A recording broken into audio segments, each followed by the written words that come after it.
একটা বাস্তব কথা বলছি, ভালো লাগলে একটা শেয়ার করে দিবেন।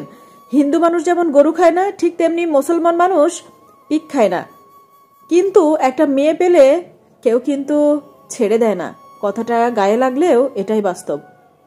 পুরুষের মধ্যে আল্লাহ পাক অনেক বড় রহমতের ধৈর্য দিয়েছেন, যেটা নারীর মধ্যে দেয়নি। একজন পুরুষ অনেক কষ্ট করে মাথার ঘাম পায়ে ফেলে ইনকাম করে নিয়ে এসে তার স্ত্রী সন্তানকে খাওয়ায়, কিন্তু কখনোই তাদেরকে খোটা দেয় না। কিন্তু একজন স্ত্রীর যদি একটু ভরণ পোষণ কম হয়ে যায় বা সে কষ্ট চলে, তাহলেই সে তার স্বামীকে বলে যে যদি তুমি আমার ভরণ পোষণ ঠিকঠাক না দিতে পারো তাহলে বিয়ে করেছো কেন? আমি দেখি তোমার সংসার করে যাচ্ছি, আমার জায়গায় অন্য কেউ হলে তোমার ভাত কখনোই খাইতো না।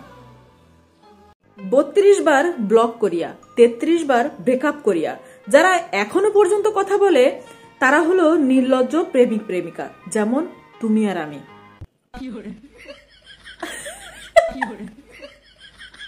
আজ পর্যন্ত যত নারী স্বামীকে ঠকিয়ে বাহিরে সুখ খুঁজতে গিয়েছে, তারা কখনো সুখ খুঁজে পায়নি, বরঞ্চ তারা ঠকে গিয়েছে এবং তারা তাদের স্বামীকে সুখের পথ দেখিয়ে দিয়ে গিয়েছে। একজন নারী সহজে একটা সংসার ত্যাগ করে না। একজন নারী তখনই একটা সংসার ত্যাগ করে যখন স্বামী খারাপ আচরণ করে আর শ্বশুরবাড়ির মানুষের অত্যাচার করে, ঠিক তখন। কিন্তু সমাজ সেই মেয়েটাকেই দোষ দেয়। যে নারী বলবে যে অন্যের স্বামীটা না অনেক ভালো, আমার স্বামী একদমই আমাকে কেয়ার করে না বা আমার ভালো লাগে না, অন্যের স্বামী এই করে সেই করে, সে অনেক ভালো, সেই নারী একদমই জাহান্নামী নারী।